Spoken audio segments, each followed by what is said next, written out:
మాతృదేవోభవ. ఈ చక్రములు యోగ సాధనలు, ఐం హ్రీం బీజ మంత్రాలు, నానాచారములు గ్రంథి భేదనములు, నాకొక్క ముక్కైన రావు. ఓ చక్రాంతర సంచర తను తను, ఓరంత ప్రొద్దుల్ మదిన్ శ్రీచక్రాంకిత కంఠు నిందలతు, ఈ జీవన్ కృపంజోడుమా, ఈ జీవన్ కృపంజోడుమా. ఏబిఎన్ ఆంధ్రజ్యోతి ప్రేక్షక మహాశయులందరికీ నవజీవన వేదం అనే కార్యక్రమంలో 224వ భాగానికి స్వాగతం పలుకుతున్నాం. భగవంతుడు కూటధ్యాయంగా పేరొందిన పురుషోత్తమ ప్రాప్తి యోగంలో తాను ఏ రకంగా సర్వే సర్వత్రా నిండి ఉన్నాడో, శరీరంలో ఉండి అన్నం జీర్ణమయ్యే విధానాన్ని కూడా ఏ రకంగా సాగిస్తున్నాడో చెప్పాడు. ఇప్పుడు సర్వస్య చాహం హృది సన్నివిష్టో మత్త స్మృతిర్జ్ఞానమపోహనం చ, వేదైశ్చ సర్వైరహమేవ వేద్యో వేదాంతకృద్వేద విదేవ చాహం. తన యొక్క ఆధిక్యాన్ని, సర్వౌన్నత్యాన్ని స్ఫుటంగా చెబుతున్నాడు. ఇక్కడ భగవంతుణ్ణి మించినవాడెవడూ లేడు. భగవంతుణ్ణి నమ్ముకున్నవాడు మరెవరిని ఆశ్రయించాల్సిన అవసరం లేదు. భగవంతుణ్ణి నమ్ముకున్నవాడు ఎవరికీ భయపడవలసిన పని కూడా లేదు. అలాగని భగవద్రక్షణ ఉంది కదా అని ఈయనెవరిని భయపెట్టకూడదు. ఈయన పద్ధతిలో ఈయన ఉండాలి. ఎవరన్నా ఆయన జోలికి వస్తే అయిపోతారు సహజంగా. అవ్వకపోతే శివుణ్ణి ప్రశ్నించడమే కింద భాగంలో చెప్పుకున్నాం మనం. ఏ బ్రహ్మని శాసించలేదా, దక్షుణ్ణి శిక్షించలేదా, నీ భక్తుణ్ణి నన్నెందుకు కాపాడవయ్యా, వాడేవాడు నన్ను బెదిరించడానికి? ఇది నేరుగా భగవంతుడిని అడగాలి. అదే చనవు. ఆ ధైర్యాన్ని మనకు కల్పించడం కోసమే, నా భక్తులైన వారెవరూ దేనికి చింతించవలసిన పని లేదని చెప్పడం కోసమే, నవజీవనాన్ని ఆందోళన రహితంగా చేయడం కోసమే పురుషోత్తమ ప్రాప్తి యోగంలో ఈ మాట చెబుతున్నాడు. సర్వస్య చాహం హృది సన్నివిష్టః మత్త స్మృతిర్జ్ఞానమపోహనం చ, వేదైశ్చ సర్వైరహమేవ వేద్యో వేదాంతకృద్వేద విదేవ చాహం. సర్వస్య చ హృది సన్నివిష్టః అహం, అందరి హృదయంలోనూ ఉన్నవాణ్ణి నేనే. ఎక్కడ వెతుకుతామండి దేవుణ్ణి ఇప్పుడు? ఇంక హృదయంలో తప్ప. చిత్రం ఏమిటంటే మనం ఆ హృదయంలో తప్ప అంతటా వెతుకుతూ ఉంటాం. ఎందుకంటే మన హృదయం అంటే మనమే అని, మనం అంటే కుళ్ళిపోయామని, మనం అంటే పాపాత్మలమని మనకు అభిప్రాయం. అసలు మన మీద మనకి నమ్మకం లేదు కాబట్టి మనకి ఎవ్వరికీ దైవ దర్శనం కావడం లేదు. తన మీద ఆత్మవిశ్వాసం, ఆత్మ మీద విశ్వాసం లేనివాడికి పరమాత్మ ఎలా కనపడతాడు? అన్నం లేకుండా పరమాన్నం ఉండడం సాధ్యమేనా? పరమాన్నం అంటే అన్నంతోనే ఉండేవారు. ఇప్పుడు సగ్గు బియ్యాలు, సేమియాలు ఇవన్నీ తర్వాత వచ్చాయి. అన్నం అంటే అన్నం పరమాన్నమే, ఇంకోటి పరమాన్నం కాదు. అన్నం లేదే పరమాన్నం ఎలా వండుతామండి? అలాగే ఆత్మ తెలియకుండా పరమాత్మ ఎలా తెలుస్తుంది? అంచేత ముందు మీ హృదయంలో ఉన్నాను ఆ విషయం గుర్తించండి. ఎక్కడికి వెళ్ళడం కాదు సమస్య. వెళ్ళాలంటే వెళ్ళండి. అక్కడ కూడా మీరు వెళుతున్నారు, మీతో నేను వెళుతున్నా. వెళుతున్నది మీరు కాదు, నేనే అనుకోండి. అప్పుడు కాసేపటికి వెళ్ళడం మానేస్తారు. ఏమిటి వెళ్ళేది? ఎక్కడికి వెళతాం? లోపల ఉన్నవాడిని కనుక్కోవడం మానేసి. ఆ లోపల ఉన్నవాడిని కనుక్కోవాలంటే ఎందుకు మనం బద్దకిస్తామంటే దానికి, లేకపోతే వ్యతిరేకిస్తాం అంటే, ఇబ్బంది పడతామంటే కనుక్కుంటూ కూడా ఇబ్బంది ఎందుకు పడతాము అంటే, ఈ పైన మనం పెట్టుకున్నటువంటి మమకారాలు, అహంకారాలు, రాగద్వేషాలు ఉన్నాయి చూడ, అవన్నీ వదిలేయాలి. వదిలేం చేయాలి? రాగస్వరూప భాషాఢ్య ఆవిడ చేతిలో పెట్టాలి. క్రోధాకార అంకుశోజ్వల, క్రోధం కూడా ఆవిడ చేతిలో పెట్టాలి. అది మనకి ఇష్టం లేదు. మనోరూపేక్షు కోదండ, మనసు ఆవిడ చేతిలో పెట్టాలి. అది ఇష్టం లేదు. పంచతన్మాత్ర సాయక శబ్దస్పర్శ రూపరస గంధాలు. శబ్దం వదిలేయాలి, రూపం వదిలేయాలి, రసం వదిలేయాలి, స్పర్శ వదిలేయాలి. అన్ని రకాల సుఖాల మీద చాపల్యాలు క్రమంగానైనా వదిలేయాలి. 90 ఏళ్ళు వచ్చినాయి వదలడం ఇష్టం లేకే లలితా సహస్రం రోజుకు 10 సార్లు చదువుతాం తప్ప ఇందులో ఏది వదలం. అది వదలం. లలితా సహస్రం వదలం. ఇప్పుడు చదువుతూనే ఉంటాం. పైగా దీంట్లో గొప్పలు ఒకటి, నేను 3 సార్లు చదువుతా, నేను 6 సార్లు చదువుతా, నేను అసలు చదవకుండా కాఫీ తాగడం పెద్ద విషయం కాదు. అది నువ్వు కాఫీ తాగిన అమ్మవారికి నష్టమే లేదు. దాన్ని ఎంతవరకు ఆచరించావు, ఎంతవరకు గ్రహించావు, ఇది ముఖ్యం. గ్రహించదలుచుకుంటే ఒక్క విషయం, మనలోకి మనం చూసుకోవడం మానేసి దేవుడి కోసం బయటికి ఎందుకు చూస్తున్నాం? ఆ దేవుడు ఎక్కడో ఒక క్షేత్రంలో ఉంటాడని, ఒక తీర్థంలో ఉంటాడని, లేదా కొందరు మనుషుల్లో ఉంటాడని అనుకుని వాళ్ళ చుట్టూ తిరుగుతున్నాం. ఇక వాళ్ళు వ్యాపారాలు మొదలెట్టారు. మేము చూసుకుంటాం. కొన్నాళ్ళకి దేవుడి ఫోటోలు తీసేసాం, వాళ్ళ ఫోటోలే పెట్టాం. దేవుడి మీద ఎలాగో విశ్వాసం పోయింది, వీడి మీద విశ్వాసం ఎలాగో ఉండదు. వీడు దేవుడు కాదుగా.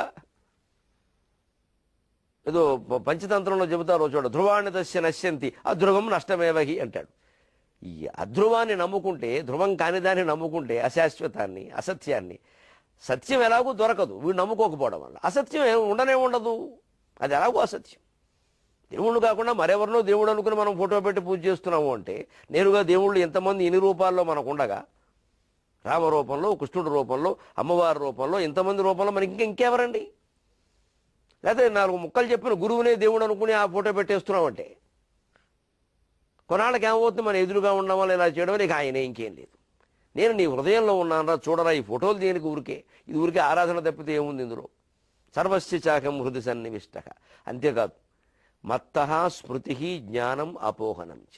నత్త నా నుండే, స్మృతి జ్ఞాపకం, ఏదైనా పాత విషయాలు గుర్తు రావడం, జ్ఞానం దానికి సంబంధించిన ఒక జ్ఞానము చైతన్యము కలగడం. అంతేకాదు అపోహనం, మరపు కూడా నా నుంచే వస్తుంది. కంగారు పడకండి. మతి మరుపు కూడా లోపల ఉండేటువంటి ఈశ్వర శక్తే కారణం. కొన్ని విషయాలు కావాలనే మనం మర్చిపోతాం. మీరు ఎంత ప్రయత్నించినా గుర్తురావు. ఎందుకంటే ఆ మర్చిపోవడం వల్ల అనుభవించవలసింది ఏదో ఉంది, అది అనుభవించి తీరాలి కాబట్టి మనం మర్చిపోతాం. మనకి దారిలో డబ్బులు లేక ఒక యాతన పడే యోగం ఏదో ఉందనుకోండి, ఒక యాత్రలో 1 రోజు 2 రోజులు పర్సు మర్చిపోతాం. రోజు చూసుకునేవాడిని, ఏమిటో పర్సు లేకుండా అసలు ఎప్పుడు బయలుదేరలేదు, ఇవాళ ఇలా అలాగే జరుగుతుంది. ఎంత జ్ఞాపక శక్తిలో పేరు పొందిన వాళ్ళకైనా జరుగుతుంది. ఆశ్చర్యమేం లేదు అందులో. అంటే ఏం లేదు, దానివల్ల అనుభవించవలసిన సుఖాలు దుఃఖాలు ఏవో ఉంటాయి, అవి మనం అనుభవించాల్సిన యోగం ఉండే అలా జరిగింది. అందుకే అపోహనం ఆ అపోహ లేదా మరుపు కూడా నానించగలుగుతున్నాయి అన్నాడు ఆయన. మనకి రోజువారీ జీవితంలో కూడా ఒక ప్రత్యక్షమైన నిదర్శనం ఉందండి. ఒక్కోసారి మనం ఏదో విషయం ఆలోచిస్తూ ఉంటామా, టక్కమని అది మరుపులోకి వెళ్ళిపోతుందండి. ఎంత గింజుకున్నా కానీ అది ఏమిటో గుర్తురాదు. ఏదో అనుకున్నాం ఇందాక, ఏదో అనుకున్నాం, అది ఇంత సహజం మతి మరుపు. ఆ మతి మరుపుకి చాలామంది కంగారు పడతారు. కంగారు పడవలసిన అవసరం లేదు. అసలు తాత్వికంగా చెప్పాలంటే జ్ఞాపకం అంత దుఃఖం లేదు, మర్చిపోవడం అంత సుఖం లేదు. జ్ఞాపక శక్తికి ధారణకి రాష్ట్రం అంతా పేరున్న మనిషిగా చెబుతున్నారు, మొహమాటమే లేదు. జ్ఞాపకం అంత దుఃఖం లేదు, మర్చిపోవడం అంత సుఖం ఇంకోటి లేదు. జీవితంలో కొన్ని భయంకర క్షణాలను మర్చిపోగలిగితే ఎంత బాగుండేది. మరుపు రావట్లేదే. ఎంతమంది జీవితాల్లో లేవండి. ఎందుకు ఈ జ్ఞాపక శక్తి? దాని గురించి అంత కంగారు ఎందుకు? పిల్లలకి ఏదో ఒక 25 ఏళ్ళు వచ్చే వరకు 30 ఏళ్ళు చదువులు, పరీక్షలు, ఉద్యోగాలు అన్నీ ఉంటాయి. ఇక ఇప్పుడు క్రమంగానండి 50 ఏళ్ళు దాటాక జ్ఞాపక శక్తి గురించి తాపత్రయపడద్దు.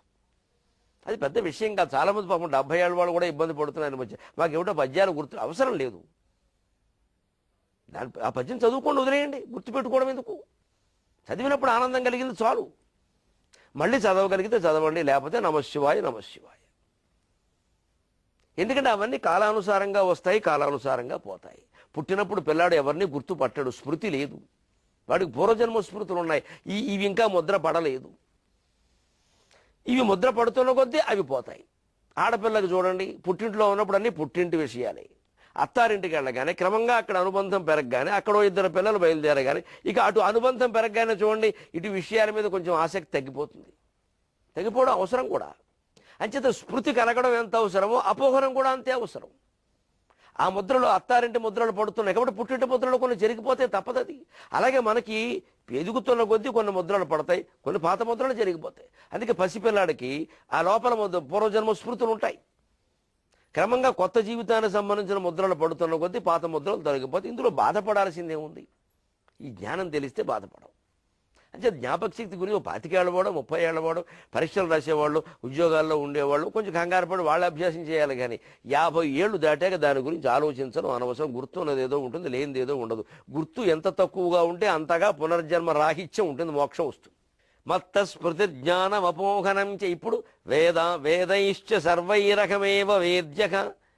వేదాలు ఎన్ని చదివినా అహమేవ వేద్య, చివరికి తెలుసుకోవలసింది నన్నే.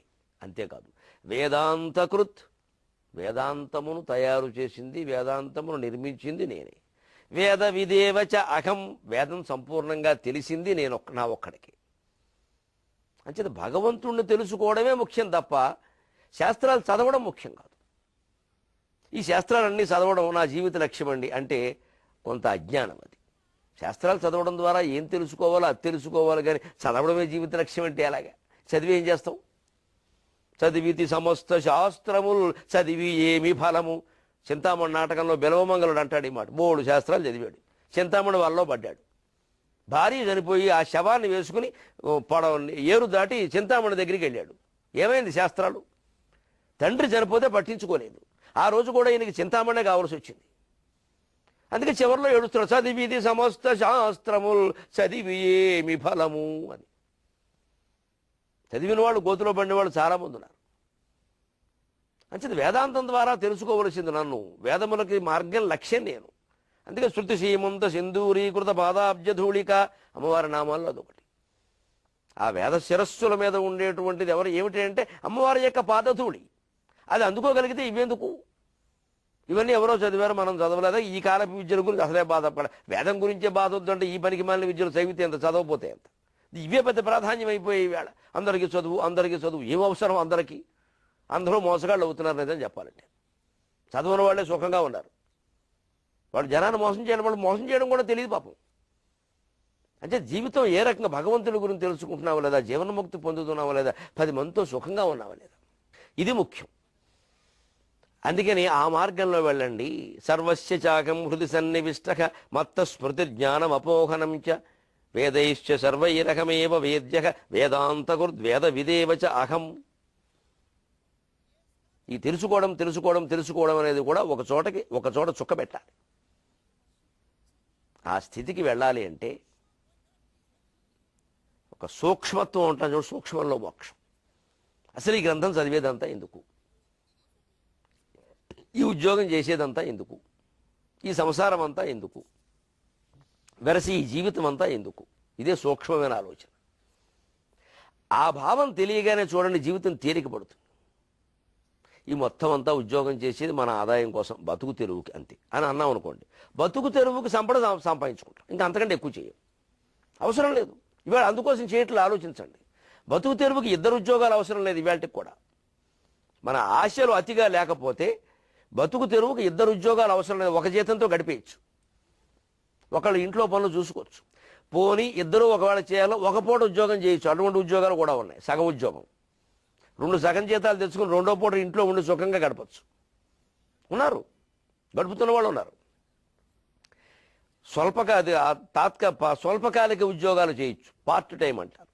పూర్తికాలికం అక్కర్లేదు. ఇది ఎందుకైనా ఆలోచన రావాలి. అప్పుడు సూక్ష్మంలో మోక్షం తెలుస్తుంది. ఆ భగవత్ పూజలో కూడా సూక్ష్మంలో మోక్షం ఏమిటో దుర్జన చెబుతున్నాడు. ఏదో పెద్ద ఆడావిడి ఆర్భాటాలు చేస్తారు కానీ ఓ 10 మందిని పిలిచి పిండి వంటలు ఉండి చివరికి ఇల్లాలు పాపం అండి, నేను చూస్తూ ఉంటా కొంతమందిని, ఈవిడికి వంట వార్పే సరిపోయింది మొత్తం, ఇంక లలితాదేవి దగ్గర ఈవిడ కూర్చున్నదే లేదు. ఓ 100 మందిని పిలిచి ఏదో పూజ అంటారు. అయ్యప్ప స్వామి దీక్షలో కూడా బయలుదేరి పడి పూజ అంటాం, ఒక 100 మందిని పిలవడం. ఈ వంట సరిపోయింది మొత్తం ఎక్కడ ఈ పిలిచిన ఆయనకి. ఇంక స్వామివారి దగ్గర ఈయన కూర్చున్నదేలా. ఇందులో మళ్ళీ కోపాలు తాపాలు, గురుస్వాములు శిష్యస్వాములు ఎన్ని ఉన్నాయి, మరి అవి రకరకాలైనవి. ఏది పెట్టండి, మనిషి బుద్ధి బాగుపడకపోతే ప్రతిదాన్ని కల్మషం చేస్తాడు. ఎలాగా? గ్లాసు సరిగ్గా లేదు, అందులో మట్టి ఉంది, మీరు పాలు పోసిన ఒకటి, నీళ్లు పోసిన ఒకటి, అమృతం పోసిన ఒకటి. ఆ గ్లాసు ముందు కడుక్కోవాలి. ఆ గ్లాసే మన మనస్సు. దానికి ఏముంటాడంటే దుర్జటి సలిలంబున్ చులుక ప్రమాణము ఒక పుష్పంబున్ భవన్ మౌళి నిశ్చల భక్తి ప్రతిపత్తి చే నరుడు పూజలు చేయగా ధన్యుడవు. ఇలా గంగాజల చంద్రఖండములు తానిందున్ తుదిన్గాంసు నీ చెలువంబంతయు నీ మహత్వమిదిగా శ్రీకాళహస్తీశ్వర. ఎందుకయ్యా మనుషులు ఏదో సహస్ర ఘటాభిషేకం అంటారు, 1,00,000 పత్రి పూజ అంటారు, 1,000,000 దీపాలంటారు, రకరకాలుగా వేస్తారు హడావుడి. ఇదంతా హడావుడి బాగుంటుంది, చూడడానికి చాలా బాగుంటుంది. హిందూ ధర్మం ఉత్తేజితం, బ్రహ్మాండం ఈ ఉపన్యాసాలు బాగుంటాయి. హిందూ ధర్మం ఉత్తేజితం కూడా మన మనస్సు ముందేమైనా అయిందా? మన మనస్సులో రాగద్వేషాలు తగ్గాయా? మన సంసారంలో మనం సుఖంగా ఉంటున్నామా? ఇతరులతో పోటీ పడకుండా ఉన్నామా? ఎవరి మీద మనకు అసూయ లేదా? కార్తీక మాసం అంతా దీపాలు పెట్టాం వరుసగా. మన మనస్సులో జ్ఞానజ్యోతి ఏమైనా పెట్టగలిగామా? ఈ ఆలోచన చేయకపోతే ఎన్ని రకాల ఆర్భాటాలైనా వృధాయే. సలిలంబున్ చులుక ప్రమాణము. చులుకం అంటే ఈ పురుషేరుడు ఆచమనం చేసినంత నీళ్లు శివుడి మీద పోసి ఒక పుష్పంబున్ భవన్ మౌళి, ఒక్క పువ్వు నీ శిరస్సు మీద పెడితే శివలింగం మీద నిశ్చల భక్తి ప్రతిపత్తి చే నరుడు పూజలు చేయగా ధన్యుడవు. దోషం నీళ్లు చాలు, పురుషుడు నీళ్లు చాలు. పురుషుడు దోషడంటే ఇది, దోషడంటే ఇలాగా, చేరుడు అంటే ఇలాగా. తెలుగులో లెక్కలు ఉన్నాడు. ఇది దోషడు, ఇది చేరెడు, ఇది పురుషుడు. ఇక పురుషుడు ఇలాగా సరిగ్గా ఇలా పడతారు. ఇది పురుషుడు. ఇది మళ్ళీ కొణిదేడు, గవ్వలాడినప్పుడు అర్థం కొణిదేడు. ఇది చుళుకం. చుళుకం అంటే ఆచమనం. చుళుకీకృత పయోధి అంటారు అగస్త్యుణ్ణి. ఆ సముద్రం మొత్తాన్ని ఆచమనం చేసి కేశవాయ స్వాహ అన్నట్టు మొత్తం పోయింది లోపలికి. ఇంగ్లీషు భాషలో బ్రహ్మాండమైన పాండిత్యం కలిగిన వాళ్ళు ఒక చుళుకీకృత ఆంగ్లపయోధి అంటారు. అలాగంటారు. చుళుకీకృతం ఆచమనం చేసేశాడు. ఆచమనం చేయడానికి ఉపయోగించే నీళ్లు శివుడి మీద పోస్తే చాలు. అలాగే ఓ పుష్పం చాలు. మనం చాలా ఎంత హడావుడు చేస్తున్నామో చూడండి. పూజా మందిరాల్లో ఓ 26 బొమ్మలు. ఎందుకో తెలియదు, అన్ని బొమ్మలు ఎందుకో తెలియదు. ఏంటి దేశంలో ఎవరు ఏ బొమ్మ ఇచ్చినా పట్టుకొచ్చి అక్కడ పెట్టడమే. అక్కడ పెట్టేస్తే మన పని అయిపోయింది అనుకుంటాం. అసలు ఎప్పుడూనండి మనం ఉపయోగించిన వస్తువు అది దేవుడు బొమ్మ అయినా సరే మనం చూడనది ఇంట్లో ఉండకూడదండి. అనవసరం అది. ఎవరికో ఇచ్చేస్తే వారు చూసుకుంటే. ఎందుకంటే ఆ దేవుడు బొమ్మలు కూడా లేని వాళ్ళు చాలామంది ఉన్నారు. దేవుడు బొమ్మ ఇవ్వచ్చా అండి, వారికి ఇవ్వచ్చా అండి, శుక్రవారం ఇవ్వచ్చు. ఈ వంకర అనుమానాలు అనవసరం. ఎప్పుడైనా ఇచ్చేయచ్చు. ఇచ్చి చూడండి, ఏమీ జరగదు. అనవసరపు అనుమానాలు పెట్టుకోవద్దు. మన ఇంట్లో ఏదో ఒక బొమ్మ ఉంది, దేవుడు బొమ్మ, మనం ఎప్పుడూ చూడలేదు. దాన్ని గోడ కట్టి పెట్టాం. అలాగా ఎందుకది ఎవరికైనా ఉపయోగిస్తే ఇచ్చేయచ్చు. ఖాళీగా ఉంటుంది, నష్టం లేదు. ఎప్పటికైనా ఖాళీ చేయాలి. ఇల్లు కాదు, ఈ ఇల్లు, ఈ శరీరమే ఖాళీ చేయాలి. అవి చేరండి. పూజా మందిరం నిండా 32 బొమ్మలు పెట్టుకుని రోజు ఖచ్చితంగా ఇంకో పిచ్చి నమ్మకం ఒకటి మనస్సులో పెట్టేసుకుని 32 పూలు కావాల్సిందే. దానికోసం పరిగెడతాం. ఇప్పుడు ఆంజనేయ స్వామి పెట్టకపోతే ఆయన కోపం వస్తుంది. పువ్వు పెట్టకపోతే కోపం వచ్చేవాడు దేవుడు అవుతాడండి. అసలు దేవుడి గురించి మనకి ఏం తెలుసు, ఏం ఆలోచిస్తున్నాం? పువ్వు పెట్టకపోతే కోపం రావడం ఏంటండి? నీ పువ్వు కోసం కూర్చున్నాడు ఆయన. రామభక్తేనే పుష్పం పెట్టవయ్యా అని ఆంజనేయ స్వామి అంటుంటే ఆయనకి పువ్వు పెట్టడం మర్చిపోయాను. వేళ ఎవడో తమలపాకులు దొరకలేదు. దొరకపోతే ఏమైంది? తాటాకులు పెట్టు. అసలు ముందు నోరు తాటాకు కాకుండా చూసుకోవాలి. ఆంజనేయ స్వామికి ఇష్టం అది. భక్తి ప్రధానం. అందుకని నిశ్చల భక్తి ప్రతిపత్తి. నిశ్చలమైనటువంటి భక్తి ప్రతిపత్తితో పూజ చేయడం ముఖ్యం. ఒక్క పువ్వు చాలు. అన్ని విగ్రహాలకి పువ్వులు పెట్టాల్సిన పని లేదు. అదొక చాదస్తం. ఆ ప్రక్రియ అనుకోవాలి. అన్నింటికీ బొట్లు పెట్టడం, అన్నింటికీ విభూతి పెట్టడం అనవసరం అండి. ఇవన్నీ ఇదంతా టైంపాస్ వ్యవహారం అయిపోయింది. అసలు పూజ మర్చిపోయాం. మన మనస్సు అక్కడ లేదు. అయ్యో అన్నీ అయిపోయేసరికి అయిపోయిందమ్మా, వెళ్ళిపోవాలి, బయటికే వెళ్ళిపోవడమే. ఈ బొట్లు మిగిలే చివరికి విచిత్రమైన విషయం ఏంటంటే ఒక రమణ మహర్షి, ఒక షిరిడీ సాయి, మీరు ఇలాంటి వాళ్ళ ఫోటోలకి విగ్రహాలకి బొట్లు పెట్టకూడదండి. అసలు వాళ్ళు సన్యాసులు, వాళ్ళు యోగులు, వాళ్ళు జ్ఞానులు. వాళ్ళకి మనం విభూతి, కుంకం బొట్టు, నిలువునామాలు, మన ఇష్టం వచ్చినట్టు కిరీటాలు ఇవన్నీ దేనికంటే వాళ్ళు అక్కర్లేదు మొర్రని వాళ్ళు అంటుంటే. అంటే వాళ్ళ దారిలోకి మనం వెళ్ళలేకపోగా వాళ్ళని మన దారిలోకి తీసుకొచ్చేసాం. ఎంత గొప్పవాళ్ళు ఉండి మనం. దేవుడు ప్రభావం మనిషి మీద ఎంత ఉందో నాకు తెలియదు, కానీ మనిషి ప్రభావం దేవుడి మీద చాలా ఉందండి. ఈ ప్రభావాలకు తట్టుకోలేక దేవుడు ఈ లోకానికి రాడు. అసలు అమ్మో వీళ్ళు చంపేస్తారా నన్ను, మొహం నిండా బొట్లు ఎట్టేస్తారా, ఎందుకు వచ్చిన గొడవ, నా లోకంలో నేను కూర్చుంటాను. ఒక్కడు మనస్సులో ప్రార్థించేవాళ్ళు లేడు, దండం పెట్టేవాళ్ళు లేడు. బొట్లు, పూజలు, పుష్పాలు, ఒక్క పువ్వు చాలు, ఒక్క దోషం నీళ్లు చాలు. నిశ్చలమైన భక్తి ప్రతిపత్తి కావాలి. అది దానికోసం ప్రయత్నించాలి. అది ఎందుకు కుదరట్లా, నిన్న నా మనస్సు ఎందుకు ఇక్కడ లేదు, వేరే విషయాలు ఎందుకు ఆలోచించింది, ఇవాళ నేను అదో తేలిపోవాలి అని తెల్లారకట్ట ప్రతిజ్ఞ చేసుకుని పూజ మందిరంలో కూర్చోవాలి. అప్పుడు శివుడు కనపడతాడు. ఇన్ని విగ్రహాలు అవసరమే లేదు. అప్పుడు ఎలా ఉంటుందో ఆ భావన కలిగింది. ఇలా గంగా జల చంద్రఖండమును దానిందున్. ఇందున్ ఈ లోకంలో గంగాజలాన్ని, గంగానదిని, చంద్రఖండాన్ని తన శిరస్సు మీద ధరిస్తాడు. అంటే సాక్షాత్తు శివుడైపోతాడు. సలిలంబున్ చులుక ప్రమాణము ఒక పుష్పంబున్ భవన్ మౌళి నిశ్చల భక్తి ప్రతిపత్తి చే నరుడు పూజల్ సేయగా ధన్యుడవు.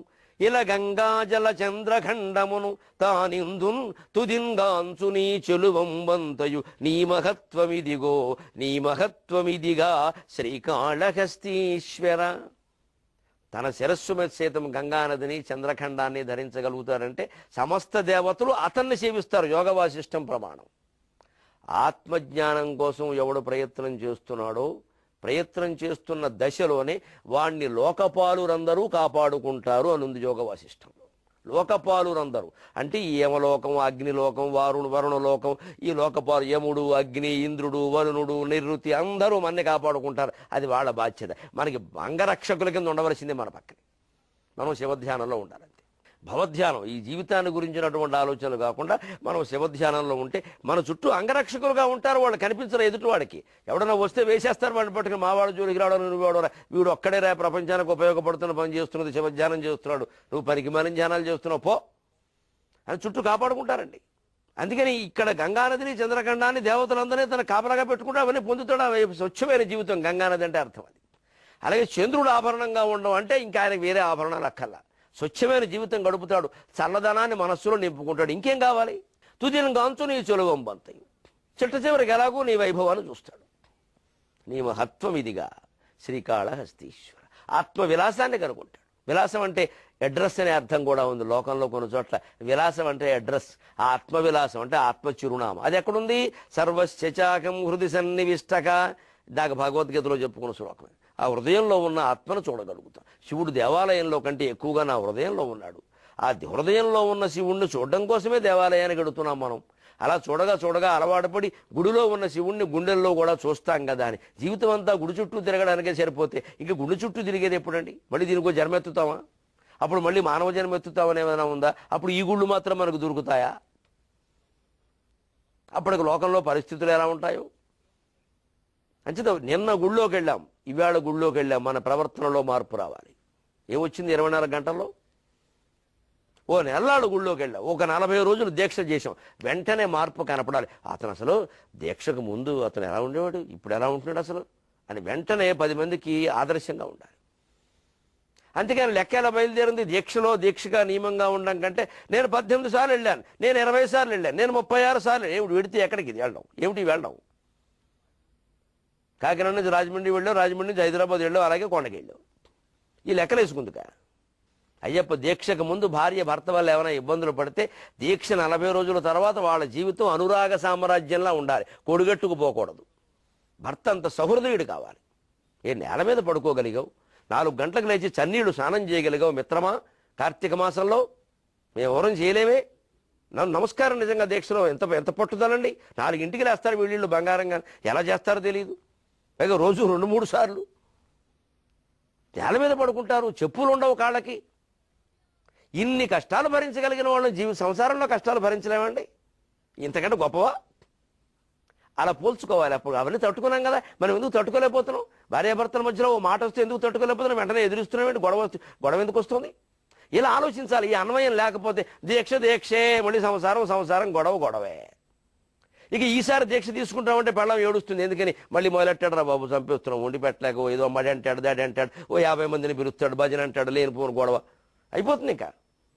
పైగా ఇంకా సందర్భం వచ్చింది కాబట్టి చెబుతున్నాం. కొంతమంది అయ్యప్ప దీక్ష తీసుకున్న వాళ్ళు విచిత్రంగా, మేము ఇనుముళ్ళు నెత్తి మీద పెట్టుకున్నాం కాబట్టి వ్యవసాయం పనులు చెయ్యం, గడ్డిమో పెట్టుకోకూడదు. చాలా దోషం అండి ఇది, చాలా దోషం. ఆడవాళ్ళని ఏడిపిస్తున్నారు. పనులన్నీ పెళ్ళాం మీద తోసాడు, నువ్వు చేసుకో, ఇనుముళ్ళు పెట్టిన నెత్తి మీద ఏం పెట్టుకో, అలా ఎక్కడా లేదండి. దీక్ష ఎప్పుడు నీ స్వధర్మం పట్ల నీ బాధ్యత పెరగడానికి, వ్యవసాయం పని, వ్యాపారం పని, చివరికి సైకిల్ క్లీనింగ్ చేసే పని, లారీ క్లీనర్ పని ఉన్నా సరే అయ్యప్ప దీక్ష తీసుకున్నాము అంటే లారీ క్లీనింగ్ ఇదివరకు కంటే బాగా చేయాలి. మనం చేస్తున్న దీక్షలో ఉన్నప్పుడు కూడా బాగా చేయాలి. అయ్యి బాబోయ్, స్వామి వేషంలో ఉండి పవిత్రంగా ఉండి కూడా క్లీనింగ్ మానలేదు, ఎంత బాగా చేస్తున్నాడు. ఆయన డ్రైవర్ అనుకోవాలి. అప్పుడు ఆ క్లీనింగ్ వృత్తికి ప్రాధాన్యం పెరుగుతుంది మన వల్ల. అప్పుడు ప్రతి వృత్తి వాళ్ళు ఓ దీక్ష తీసుకుని దానివల్ల ఒక శిక్షణ, దీక్ష 40 రోజుల దీక్ష అంటే మన వృత్తికి మనకిచ్చే శిక్షణ, ప్రొబేషన్ లాంటిది. మన వృత్తిని మనం రాగద్వేషరహితంగా చేయడం ఎలాగా? పవిత్రంగా మడిగట్టుకుని చేయడం కాదు, రాగద్వేషరహితంగా చేయడం ఎలాగా, ఆనందంగా చేయడం ఎలాగా, ఇది ఉపయోగిస్తుంది. అందుకే ఆ చివర చెలువంబంతయు ఆ భగవద్ వైభవాన్ని చూడగలగాలి. ఆ వైభవం ఎటువంటిది అంటే, ఒక ఆయన అంటాడు చమత్కారంగా శ్రీ వెంకటేశ్వర స్వామిని గురించి, స్వామి నీ వైభవాన్ని వర్ణించడం నా వల్ల అవుతుందా అని బహు చమత్కారంగా చెప్పాడు. సంఖ్యాతుం నైవ శక్యంతే గుణాదోషాశ్చ స్వామినః ఆనంత్యాత్ ప్రథమో రాశి అభావాచ్చ ద్వితీయకః. స్వామివారిని గురించి వైభవం చెప్పబోయా అంటే ఆయన అన్నాడు, స్వామి నీ గుణాలను కానీ దోషాలను కానీ లెక్కపెట్టడం నా వల్ల కాదన్నాడు. స్వామివారు ఆశ్చర్యపోయాట, ఏమిట్రా నాయన మరోసారాను సంఖ్యాతుం నైవ శక్యంతే, లెక్క పెట్టడం సాధ్యం కాదు. గుణ దోషాశ్చ స్వామినక, స్వామివారి యొక్క గుణాలు లెక్క పెట్టలేము, దోషాలు లెక్క పెట్టలేము అంటే స్వామివారికి అనుమానం. అదేమిటిరా, గుణాలు లెక్క పెట్టలేమంటే అర్థమవుతుంది అనంత కళ్యాణ గుణం అంటారు సాధారణంగా. దోషాలు కూడా లెక్క పెట్టలేమంటే అన్ని దోషాలు చేశానా నేను, లెక్క పెట్టలేనన్న దోషాలు చేశానని ఆయన అంటే కవి జవాబిచ్చాడు, అది కాదు స్వామి, తెలుగు కవిత్వం సంస్కృత కవిత్వం ఎంత బాగుంటాయి అనుకుంటున్నావు విను అని వెంకటేశ్వర స్వామికి చెప్పాట. ఎందుకు లెక్క పెట్టలేము అంటే అనంత్యాత్ ప్రథమో రాశి, నీ గుణాలు లెక్క పెట్టలేదు, ఎందుకంటే అనంతమైనటువంటి గుణాలు కాబట్టి లెక్క పెట్టలేవు. మరి దోషాలు ఎందుకు లెక్క పెట్టలేవో చెప్పరా బాబు, దానికోసం ఉత్కంఠగా ఉందన్నట్ట. అభావాత్య ద్వితీయక, అసలు లేనే లేవండి, లేని వాటిని ఎలా లెక్క పెట్టమంటావు అన్నట్ట. వెంటనే వెంకటేశ్వర స్వామి నవ్వుకుని కౌగులించుకున్నాడు భక్తుల్ని, నువ్వురా అబ్బాయి కవేంటి. ఇది భగవంతుడితో మనకు ఉండాల్సిన సమయం. స్వామి నీ గుణాలు నేను లెక్క పెట్టలేను, ఎందుకంటే అవి లెక్కలేరని ఉన్నాయి. నీ దోషాలు కూడా నేను లెక్క పెట్టలేదు, ఎందుకంటే అసలే లేవు. అదే వాడి చిత్రం. బాగా ఎక్కువగా ఉన్నా లెక్క పెట్టలేము, నక్షత్రాలు లెక్క పెట్టలేము, ఎందుకని ఎన్నున్నాయో తెలియదు కాబట్టి అనంతంగా ఉన్నాయి. అలాగే లేనిదాన్ని ఎలా లెక్క పెడతాం, చీకట్లో వెళ్తున్నా ఎక్కడ లెక్క పెడతాం, ఉంటే కదా. ఇంట్లో ఏదైనా వస్తువు పోయింతే వెతుకుతాం, ఏ వస్తువు వెతుకుతాం, ఇదివరకు ఉండి కనిపించిన వస్తువు వెతుకుతాం, కానీ ఇదివరకే లేని వస్తువు వెతుకుతామండి. అక్కడ ఉండదు ఆ వస్తువు, వెతికితే ఉపయోగం ఉంది, లేనప్పుడు ఉన్న వస్తువునే మనం వెతుకుతాం. మంచిది, భగవంతుడిని వెతుకుతున్నాము అంటే భగవంతుడు ఉన్నాడని అంగీకరిస్తున్నాం. అంగీకరించకపోతే వెతక్కు, అంగీకరిస్తేనే వెతకాలి, కానీ వెతికితే కానీ దొరకడు, మరి వెతకాలి. సంఖ్యాతుం నైవ శక్యంతే గుణా దోషాశ్చ స్వామినక, స్వామి నీ గుణములు దోషములు కూడా లెక్కపెట్టడం సాధ్యం కాదయ్యా. అనంత్యాత్ ప్రథమో రాశి, ఆ మొదటి రాశి అయిన గుణరాశిని ఎందుకు లెక్క పెట్టలేము అంటే అనంతంగా ఉన్నాయి, ఎక్కడ లెక్కెట్టమంటావు, వీళ్ళు జాలవు, కాళ్ళు జాలవు, కాగితాలు జాలవు, కంప్యూటర్లు జాలవు, ఏం చేయమంటావు. అనంత కళ్యాణ గుణ సంపూర్ణుడు. మరి దోషాలు ఎందుకు లెక్క పెట్టలేవయ్యా అంటే అభావాచ్య ద్వితీయక, అసలే లేని దాన్ని ఎలా లెక్క పెట్టమంటావయ్యా అన్నాడు. ఇంత చమత్కారమైన శ్లోకాలు ఉన్నాయి భగవంతుడి గురించి కూడా మనకి. ఈ చమత్కారాలతో ఆ గాంభీర్యంతో నవరసభరితంగా మనం నవజీవన వేదాన్ని సాగించుకుందాం. మళ్ళీ కలుద్దాం, అంతవరకు తెలుగులో మాట్లాడదాం.